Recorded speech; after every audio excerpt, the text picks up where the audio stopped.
qu'arrivera-t-il à ceux qui sont une occasion de péché pour les jeunes saints? Matthieu 18, 1, 14. En ce moment, les disciples s'approchèrent de Jésus et dirent: « Qui donc est le plus grand dans le royaume des cieux ?» Jésus, ayant appelé un petit enfant, le plaça au milieu d'eux et dit: « Je vous le dis en vérité, si vous ne vous convertissez et si vous ne devenez comme les petits enfants, vous n'entrerez pas dans le royaume des cieux. C'est pourquoi quiconque se rendra humble comme ce petit enfant sera le plus grand dans le royaume des cieux. Et quiconque reçoit en mon nom un petit enfant comme celui-ci me reçoit moi-même. Mais si quelqu'un scandalisait un de ces petits qui croient en moi, il vaudrait mieux pour lui qu'on suspendît à son cou une meule de moulin et qu'on le jetât au fond de la mer. Malheur au monde à cause des scandales, car il est nécessaire qu'il arrive des scandales. Mais malheur à l'homme par qui le scandale arrive. Si ta main ou ton pied est pour toi une occasion de chute, coupe-les et jette-les loin de toi. Mieux vaut pour toi entrer dans la vie boiteux ou manchot que d'avoir 2 pieds ou 2 mains et d'être jeté dans le feu éternel. Et si ton œil est pour toi une occasion de chute, arrache-le et jette-le loin de toi. Mieux vaut pour toi entrer dans la vie, n'ayant qu'un œil, que d'avoir 2 yeux et d'être jeté dans le feu de la géhenne. Gardez-vous de mépriser un seul de ces petits, car je vous dis que leurs anges dans les cieux voient continuellement la face de mon Père qui est dans les cieux. Car le Fils de l'homme est venu sauver ce qui était perdu. Que vous en semble, si un homme a 100 brebis et que l'une d'elles s'égare, ne laisse-t-il pas les 99 autres sur les montagnes pour aller chercher celle qui s'est égarée? Et s'il la trouve, je vous le dis en vérité, elle lui cause plus de joie que les 99 qui ne se sont pas égarés. De même, ce n'est pas la volonté de votre Père qui est dans les cieux qu'il se perde un seul de ses petits. Récemment, j'ai prêché sur la façon dont l'évangile de l'eau et de l'esprit a expié non seulement nos péchés originels, mais aussi tous nos péchés personnels. Je prévois de publier un livre de sermons sur le sujet aussi rapidement que du contenu suffisant sera préparé, parce que tant de chrétiens sont toujours en agonie sur leurs péchés personnels. Ils doivent réaliser à travers l'évangile de l'eau et de l'esprit que même tous leurs péchés personnels ont été transférés sur le corps de Jésus quand il a été baptisé par Jean-Baptiste. Nous venons de lire Matthieu 18, 1, 14 comme passage des Écritures d'aujourd'hui, et il est écrit là que les disciples de Jésus sont venus vers lui et lui ont demandé: « Qui est le plus grand dans le royaume des cieux ?» Le Seigneur appela alors un petit enfant vers lui, le plaça au milieu des disciples et répondit aux disciples en disant: « Je vous le dis en vérité, si vous ne vous convertissez et si vous ne devenez comme les petits enfants, vous n'entrerez pas dans le royaume des cieux. C'est pourquoi quiconque se rendra humble comme ce petit enfant sera le plus grand dans le royaume des cieux. » Matthieu 18, 3, 4. Qui notre Seigneur a-t-il désigné comme le plus grand du royaume des cieux? Il a dit que celui qui accepte la parole de Dieu, y croit et la suit sincèrement comme un petit enfant est le plus grand dans le royaume des cieux. Que signifie ce passage? En Matthieu 18, 1, 4, dans le passage des Écritures d'aujourd'hui, Jésus dit que quelqu'un qui accepte la parole de Dieu avec un cœur pur comme un petit enfant est le plus grand dans le royaume de Dieu, et que ce sont ces gens-là qui peuvent entrer dans le royaume de Dieu en recevant la rémission des péchés. Le Seigneur continue ensuite en Matthieu 18, 5, disant: Et quiconque reçoit en mon nom un petit enfant comme celui-ci me reçoit moi-même. Cela implique que lorsque quelqu'un reçoit la parole de quiconque, croit la parole de Dieu sincèrement comme un petit enfant et prêche l'évangile de l'eau et de l'esprit, cette personne reçoit vraiment le Seigneur. Donc, il est absolument important pour nous tous que nous écoutions attentivement la parole du Seigneur révélée dans la Bible et l'acceptions. En ce temps présent, il y a beaucoup de gens qui, ayant entendu l'évangile de l'eau et de l'esprit de notre part, le prêchent eux-mêmes aussi aux autres. En d'autres termes, il y a beaucoup de gens dans ce monde qui n'ont pas seulement entendu que le Seigneur a expié tous nos péchés par l'évangile de l'eau et de l'esprit, mais qui prêchent aussi maintenant ce vrai évangile aux autres. Quand vous recevez cet évangile de l'eau et de l'esprit avec un cœur pur, vous pouvez voir que cet évangile authentique est si merveilleux, si vrai et si facile à croire. Cependant, il y a aussi beaucoup de personnes dans ce monde qui ne peuvent pas accepter l'évangile de l'eau et de l'esprit dans leur cœur, car leur cœur est endurci.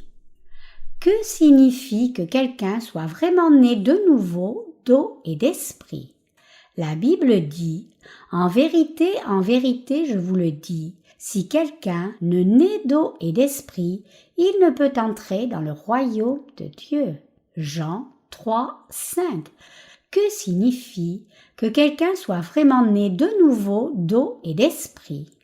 Naître de nouveau d'eau et d'esprit signifie croire que le Seigneur nous a sauvés de tous nos péchés en venant sur la terre, étant baptisé par Jean-Baptiste, mourant à la croix et ressuscitant d'entre les morts. Cette croyance que le Seigneur nous a rendus sans péché par l'eau et le sang et la foi même qui nous permet de naître de nouveau. Il y a de sortes de personnes qui réagissent différemment quand ils entendent l'évangile de l'eau et de l'esprit. Un groupe de personnes accepte la parole de Dieu pure dans son cœur exactement telle qu'elle est. Ils croient de tout cœur que le Seigneur a porté tous leurs péchés en étant baptisé par Jean-Baptiste, a été condamné à la croix pour leurs péchés, est ressuscité des morts et est ainsi devenu leur sauveur. Mais l'autre groupe de gens refuse de croire en cette vérité du salut directement, pensant à tort, s'il était si facile d'expier tous les péchés du cœur, alors n'importe qui pourrait recevoir la rémission des péchés. Mais ce n'est pas si facile de naître de nouveau d'eau et d'esprit.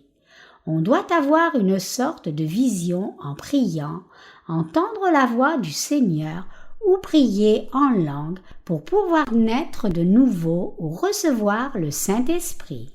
Une telle croyance, cependant, est une croyance superstitieuse, ce n'est pas ce qui permet à quelqu'un de naître de nouveau d'eau et d'esprit.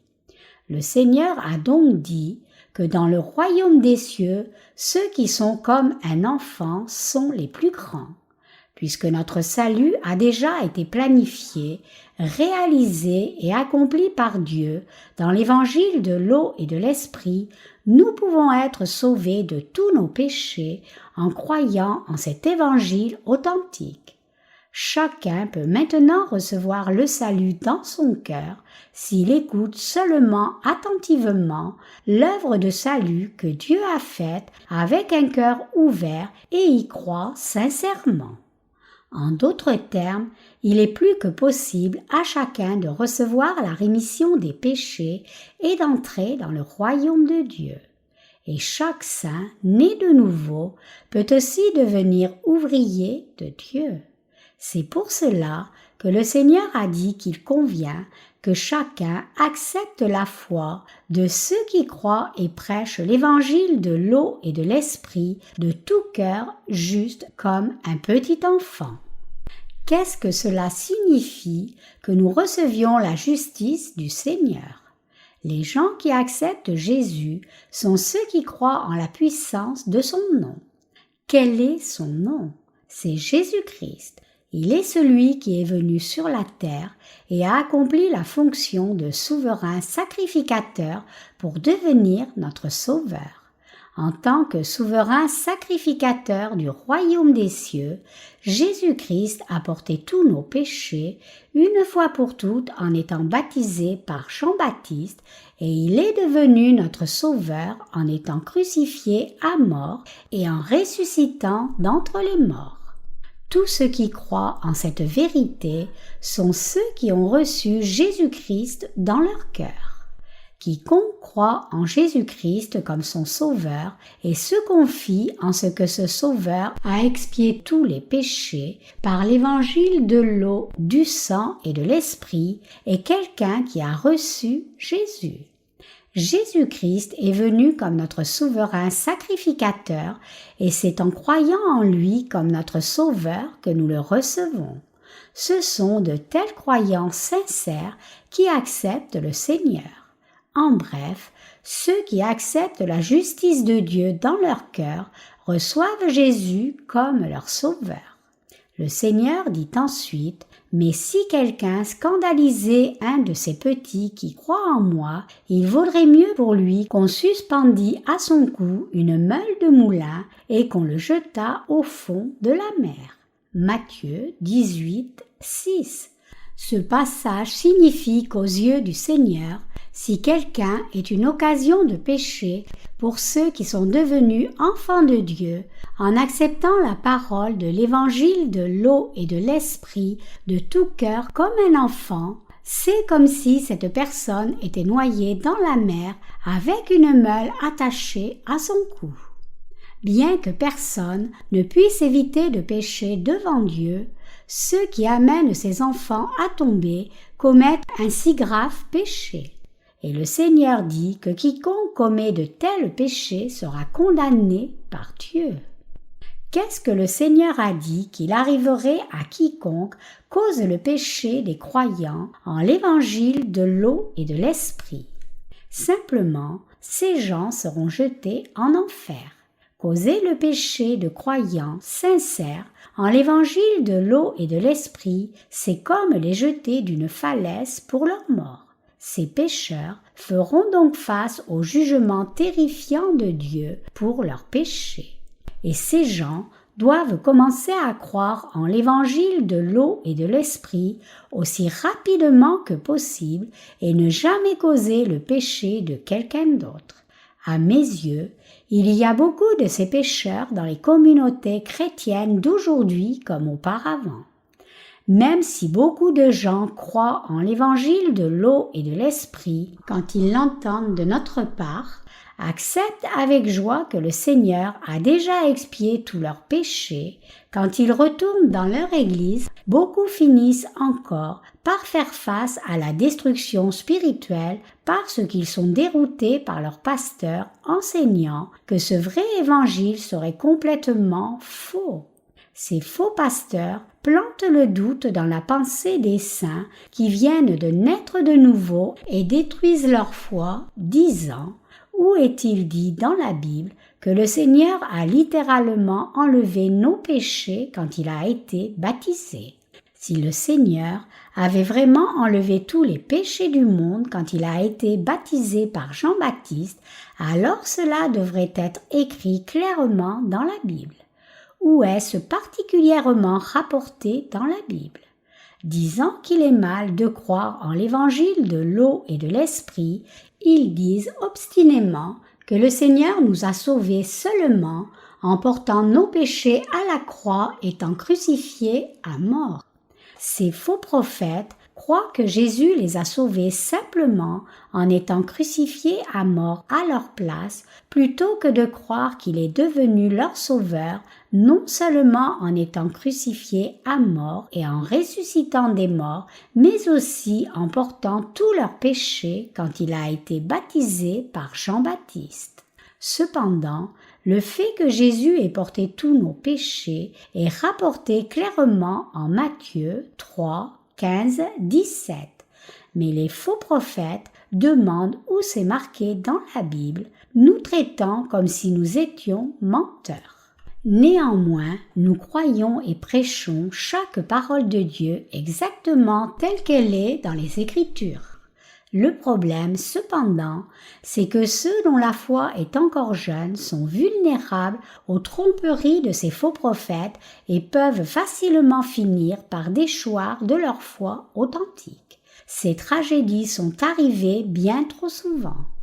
La triste réalité, c'est qu'il y a tant de soi-disant dirigeants des communautés chrétiennes d'aujourd'hui qui commettent de tels péchés dépravés en causant la chute des vrais croyants.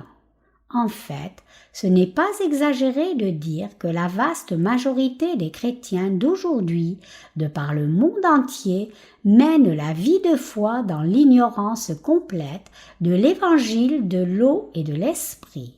Ces chrétiens déroutés mènent en réalité une vie religieuse et ils commettent de graves péchés contre Dieu parce qu'ils considèrent que leurs propres doctrines de dénomination sont bien plus importantes même que la parole de Dieu.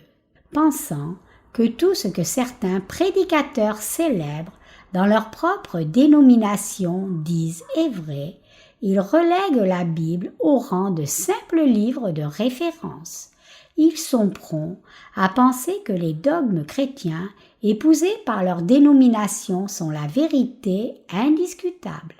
Par conséquent, ils adhèrent aux doctrines sectaires comme si c'était la véritable parole de Dieu, en accordant peu d'égard aux Écritures comme si c'était un texte supplémentaire qui complémentait leur dogme.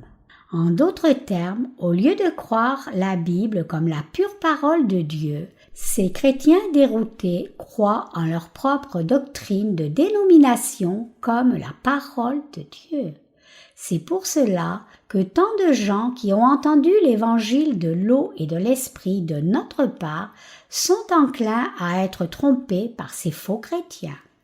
Alors que beaucoup de gens dans le monde entier ont reçu la rémission des péchés avec joie en entendant l'évangile de l'eau et de l'esprit à travers notre ministère de la littérature, certains ont fini par rejeter ce vrai évangile trompés par ces faux prophètes.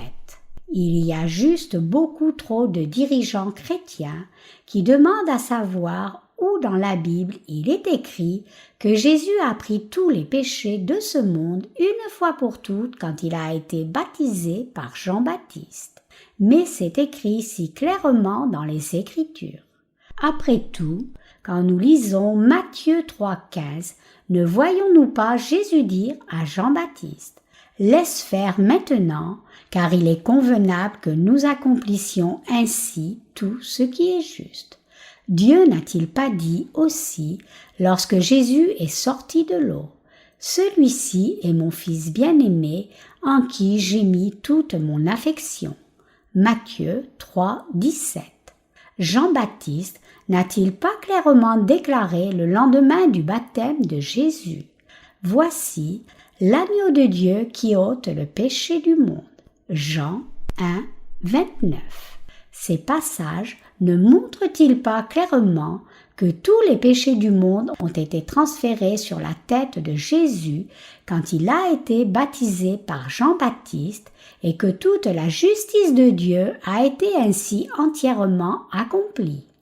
Le fait que Jésus devait ainsi accomplir la justice de Dieu signifie qu'il devait expier tous les péchés de la race humaine une fois pour toutes en étant baptisé par Jean-Baptiste.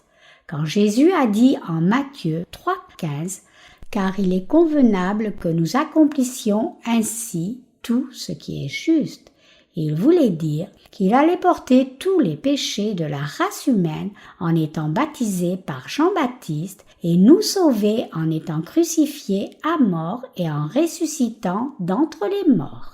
En dépit de cela, cependant, beaucoup de chrétiens déroutés prétendent qu'il est faux de dire que Jésus a porté tous nos péchés, argumentant que ce ne serait pas écrit clairement dans la Bible par la lettre. Donc, à cause de cela, ils préfèrent croire aux doctrines chrétiennes de leur propre fabrication et par conséquent causent le péché de jeunes croyants. Le passage des Écritures d'aujourd'hui nous enseigne qu'il vaudrait mieux que ces gens soient noyés au fond de la mer avec une meule autour du cou. Je soulève ce problème ici parce que ces tragédies arrivent trop souvent tout autour du monde. Même en ce moment précis, nos partenaires prêchent l'évangile de l'eau et de l'esprit sans cesse dans le monde entier.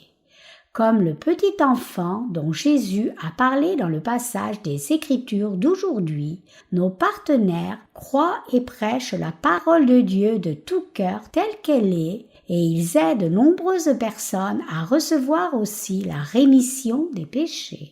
Le problème, cependant, c'est qu'il y a trop de faux prophètes qui empoisonnent spirituellement les croyants récemment rachetés. Ces faux prophètes vénéneux tuent les enfants nouveau-nés de Dieu. Ils sont comme le roi Hérode qui, se sentant menacé par la naissance de Jésus, a tué tous les enfants de Bethléem en dessous de l'âge de 2 ans. Même le peuple de Dieu peut être blessé mortellement s'il est empoisonné spirituellement, alors que sa foi en l'évangile de l'eau et de l'esprit est encore très jeune. Même les rachetés qui ont reçu la rémission des péchés en croyant en l'évangile de l'eau et de l'esprit peuvent périr en un rien de temps s'ils avalent du venin spirituel craché par ces hypocrites religieux du monde alors que leur foi est encore immature. Ainsi, les dogmes humains peuvent mettre beaucoup de gens à mort. Par exemple, un dirigeant d'église chinois appelé Watchman Nee, 1903-1972, a enseigné à ses disciples de ne pas utiliser de vaines répétitions quand ils prient le Seigneur, disant que puisque le Seigneur connaît tout, y compris nos pensées, il n'y a pas besoin que nous chrétiens prions à voix haute. En d'autres termes, Nee disait que puisque le Seigneur connaît le fond de nos cœurs et nos pensées, si nous avons quelque chose que nous voulons, tout ce que nous devons faire, c'est garder nos désirs dans nos cœurs et le Seigneur répondra dans son omniscience. Donc, il a défendu qu'il n'y avait pas besoin de prier à voix haute. Cela peut sembler plutôt plausible à première vue. Après tout, quand nous regardons dans la Bible, nous voyons le Seigneur nous enseigner de ne pas utiliser de vaines répétitions en priant, de ne pas prier en nous tenant au coin des rues, mais de prier en privé dans une chambre fermée pour que Dieu seul entende nos prières. Matthieu 6, 5, 7. Quand nous considérons les enseignements de Nee, il est facile de penser qu'il était un homme de grande foi, quelqu'un qui était un cran au-dessus de nous. Mais ce n'est pas réellement le cas. Loin de nous exhorter à ne pas prier, notre Seigneur nous dit de prier. En fait, le Seigneur ne nous a pas seulement enseigné à prier, mais il nous a aussi promis qu'il répondrait à nos prières en disant « Demandez et l'on vous donnera ». Cherchez et vous trouverez, frappez et l'on vous ouvrira. Matthieu 7, 7. Quand le Seigneur dit que nous ne devons pas utiliser des répétitions vaines dans nos prières, il parle des prières sans foi et hypocrites. Les vaines répétitions ici se réfèrent aux prières qui sont faites seulement par habitude religieuse. En d'autres termes, le Seigneur parlait aux hypocrites religieux. Il pensait particulièrement aux pharisiens qui, à l'époque, prônaient de prier seulement pour montrer leur propre piété. En aucun cas, le Seigneur ne nous parlait à nous les justes qui croyons en l'évangile de l'eau et de l'esprit. Notre Seigneur ne nous a jamais dit de ne pas prier. Bien sûr, ce serait mal que nous les justes prions juste pour nous montrer nous-mêmes aux autres. Cependant, en tant que ceux qui sont devenus enfants de Dieu, nous devons tous prier Dieu tout le temps, que ce soit fort ou en silence. Même si Dieu le Père connaît tous nos besoins et y pourvoit, nous devons toujours prier Dieu.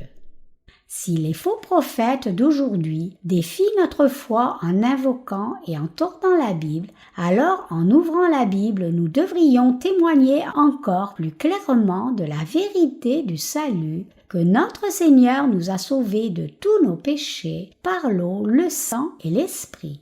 La Bible dit que le Seigneur nous a sauvés non juste par l'eau ou juste par le sang seul, mais par l'eau, le sang et l'esprit. 1 Jean 5, 6, 8.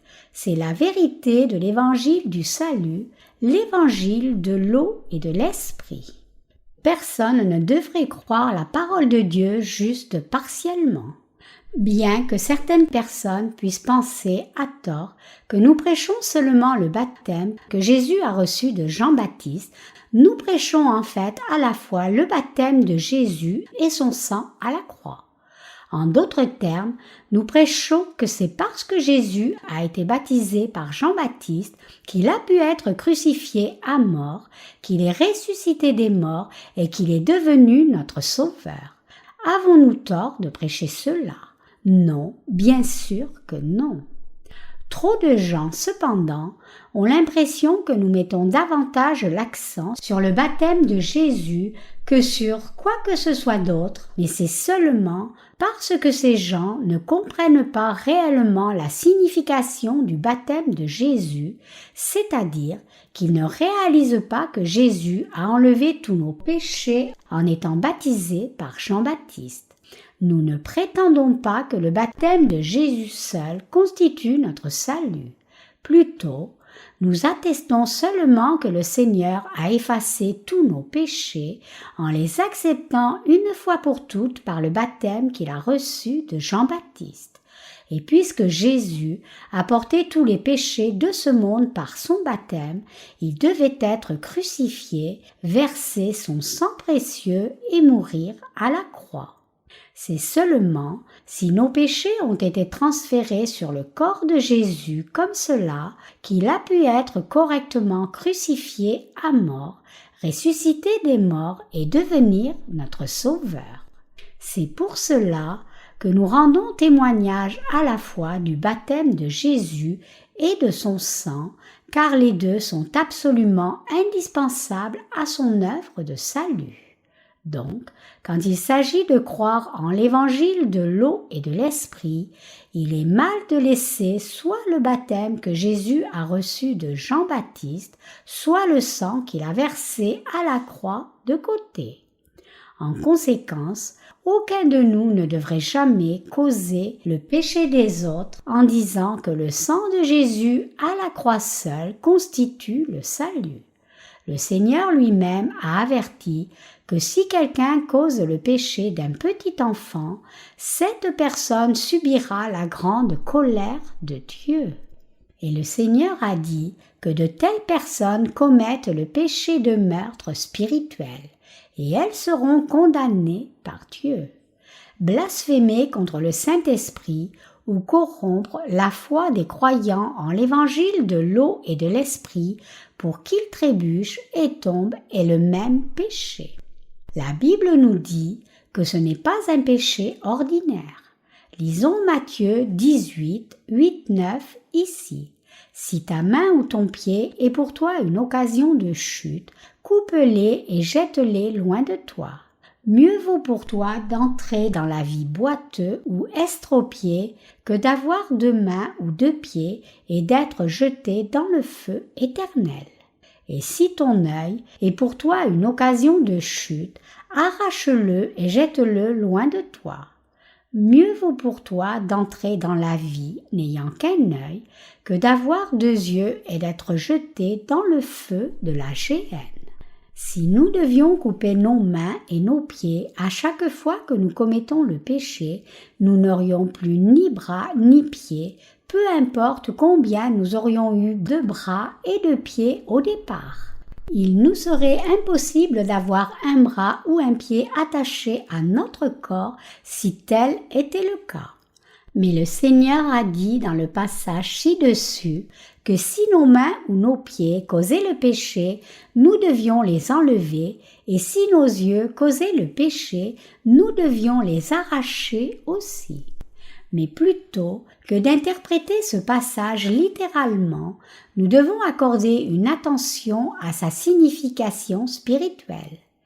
Qu'avait exactement notre Seigneur à l'esprit quand il a dit que nous devions couper nos mains et nos pieds et arracher nos yeux si cela causait le péché? Il parlait des pertes du monde qui suivent inévitablement quand nous rencontrons et croyons en l'évangile de justice du Seigneur.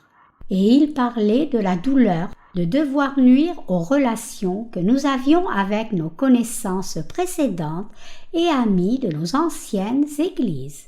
Le Seigneur parle aussi du danger présenté par ceux qui cherchent à détruire notre foi et de la nécessité de nous retrancher de ces trompeurs qui croient en leur propre fausse doctrine chrétienne.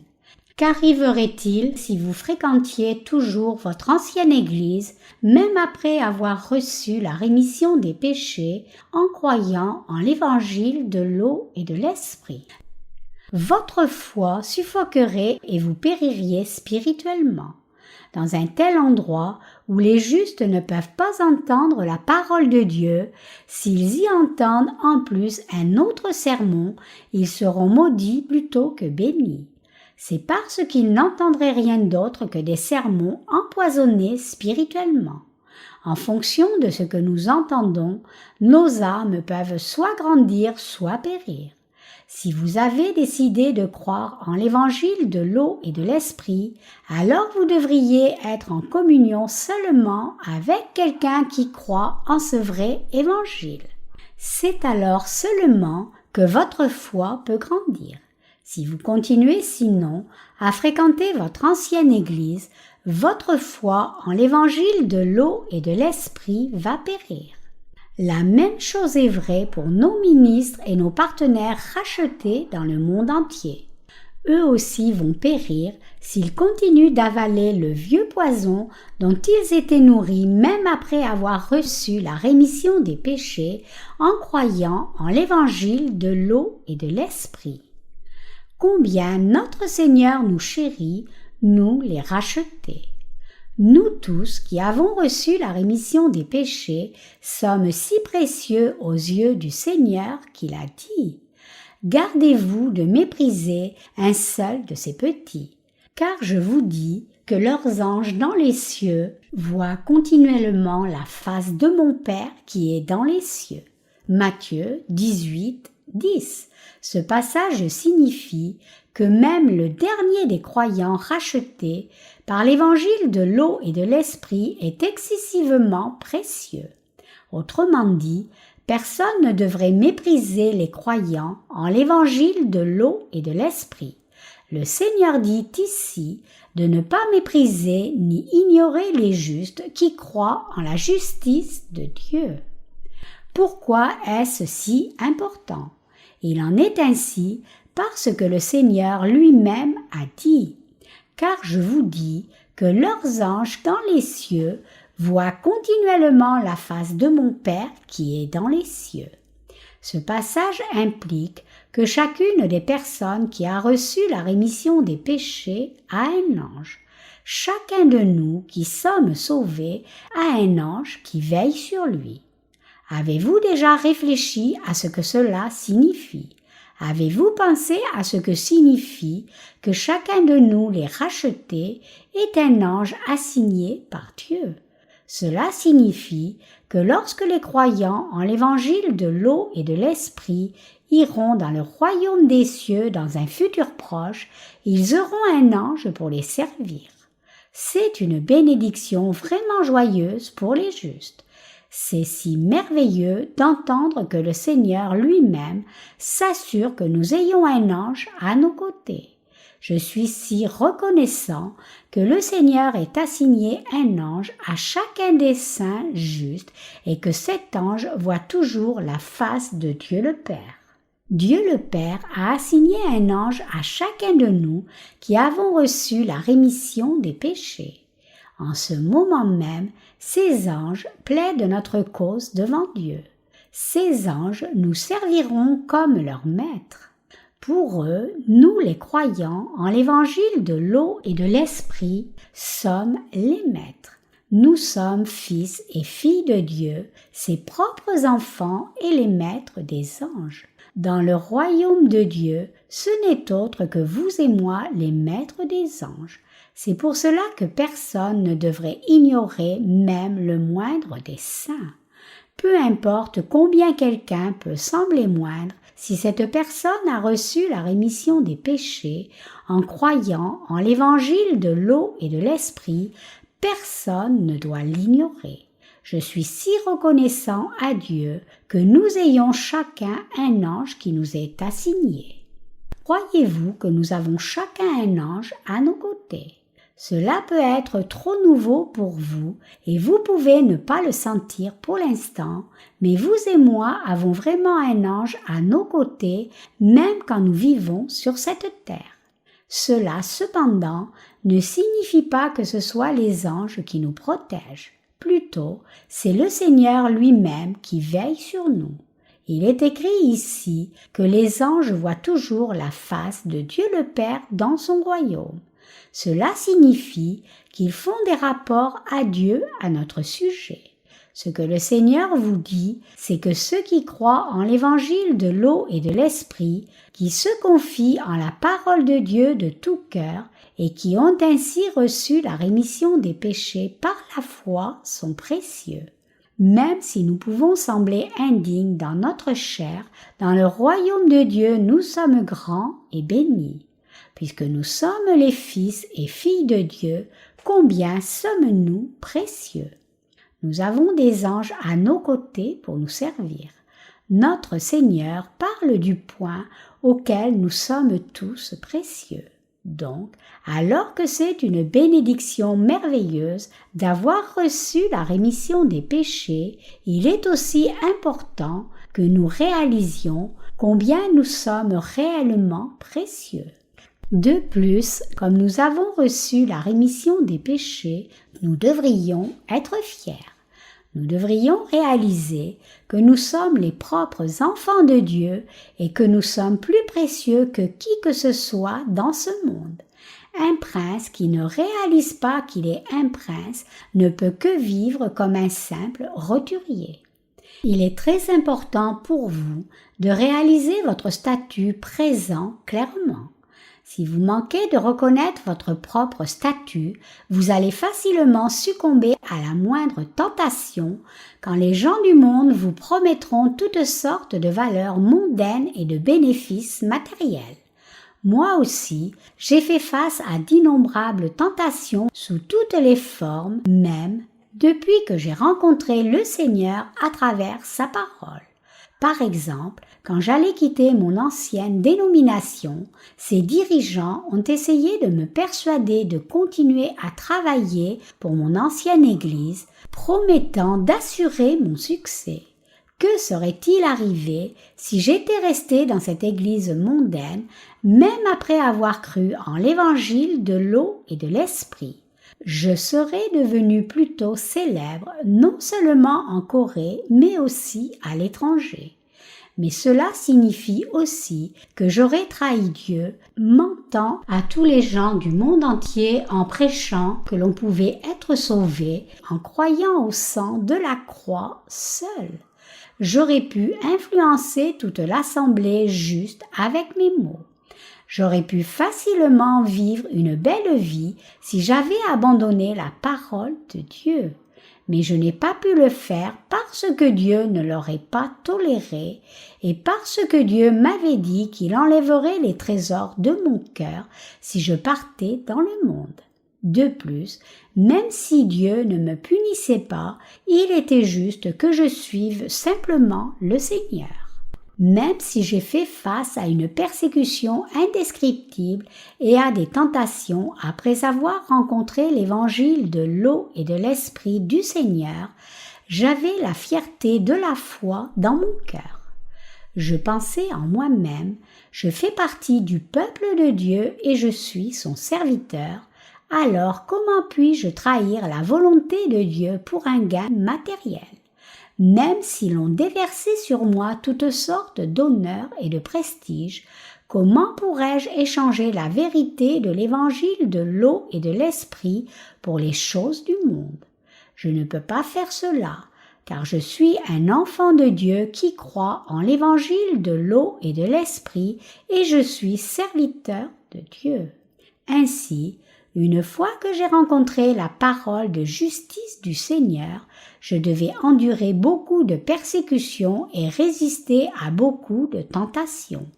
Je pouvais supporter ces difficultés parce que j'avais toujours la fierté spirituelle. Même maintenant, cette fierté spirituelle réside en moi. Lorsque les chrétiens mondains qui ne sont pas encore nés de nouveau se moquent de moi, je pense en moi-même, ces gens ne sont rien. Ils n'ont pas idée de qui je suis. Ils sont juste remplis d'eux-mêmes.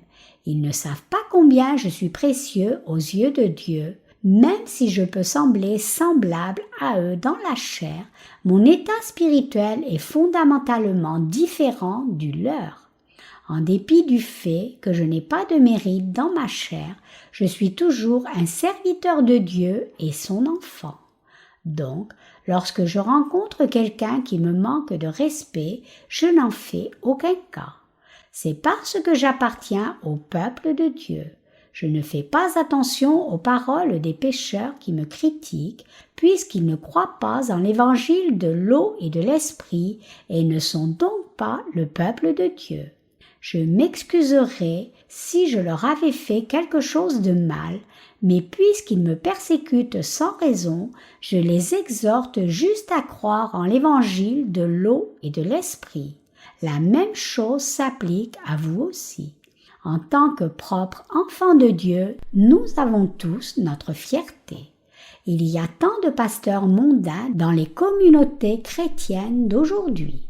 Beaucoup d'entre eux sont hautement éduqués, certains ont même plusieurs diplômes de doctorat. Projetant une fausse image de sainteté en prêchant, ils demandent des salaires élevés à un point ridicule et font une vraie dictature dans toute l'assemblée. Mais ils sont recouverts de toutes sortes de récompenses et loués par leurs disciples comme s'ils étaient divins. Mais je n'ai pas de respect du tout pour ces faux prophètes. Même si dans ma chair je ne suis pas justifié pour les mépriser, au moins en termes spirituels, ils ne sont rien que des escrocs. Ce sont des imposteurs spirituels sans conscience, exploitant leur assemblée pour s'enrichir eux-mêmes. Tous ces faux prophètes seront condamnés. L'évangile que vous et moi prêchons maintenant est le seul et unique évangile précieux. Cet évangile de l'eau et de l'esprit ne peut pas être entendu si facilement partout. Même si quelqu'un connaît l'évangile de l'eau et de l'esprit, pour le prêcher, la personne doit être bien versée dans la connaissance théologique que les pasteurs mondains possèdent et pouvoir vaincre toute leur fausse foi par la parole de vérité. Ce n'est pas suffisant que nous leur prêchions juste cette parole. Nous pouvons leur prêcher l'évangile authentique seulement si nous pouvons les vaincre avec la parole de Dieu. Cet évangile n'est pas prêché juste en envoyant quelques prospectus. Lorsque nous sommes contestés par quelqu'un, nous devons être capables de relever le défi et de gagner le débat. L'évangile de l'eau et de l'esprit n'est pas prêché juste en criant aveuglément que croire en Jésus va assurer une place au ciel, comme certains fanatiques religieux crient le nom de Jésus dans les rues. Vous devez d'abord défendre votre foi. Vous allez prévaloir seulement si vous prêchez l'Évangile en gardant votre propre foi. Ici, dans le passage des Écritures d'aujourd'hui, le Seigneur a parlé d'une brebis perdue au verset 12, 14, disant « Si un homme a 100 brebis et que l'une d'elles s'égare, ne laisse-t-il pas les 99 sur les montagnes pour aller chercher celle qui s'est égarée ? Et s'il la trouve, Je vous le dis en vérité, elle lui cause plus de joie que les 99 qui ne se sont pas égarés. De même, ce n'est pas la volonté de votre Père qui est dans les cieux qu'il se perde un seul de ses petits. Matthieu 18, 12, 14. À travers ce passage, le Seigneur nous enseigne que nous avons le devoir de chercher la brebis perdue. Il nous enseigne aussi que même le plus petit et le plus faible des enfants de Dieu est précieux à ses yeux, comme étant de son propre peuple, et que nous devons le chérir car c'est la volonté de Dieu le Père. J'ai dit au début de ce sermon que je vais me préparer à publier un livre de sermons sur les péchés personnels. Dans ce livre, je voudrais répondre au problème de comment gérer nos péchés personnels en tant que saints nés de nouveau. Je prévois de publier ce livre de sermons dans un futur proche parce que trop de gens qui ont reçu la rémission des péchés en lisant nos livres sur l'évangile de l'eau et de l'esprit sont encore incapables de rejeter leur ancienne connaissance et restent dans la mauvaise assemblée pour finalement périr à la fin. Pour quelqu'un qui vient de recevoir la rémission des péchés, avaler une quantité de poison peut seulement signifier la mort. Tout comme le corps périt s'il est empoisonné, l'âme de quelqu'un périt si son esprit est empoisonné. À travers le passage des Écritures d'aujourd'hui, Dieu nous a enseigné combien son peuple est précieux et que lorsque nous entendons ses serviteurs fidèles prêcher sa parole de tout cœur comme un petit enfant, nous devons accepter leur parole comme étant la parole de Dieu.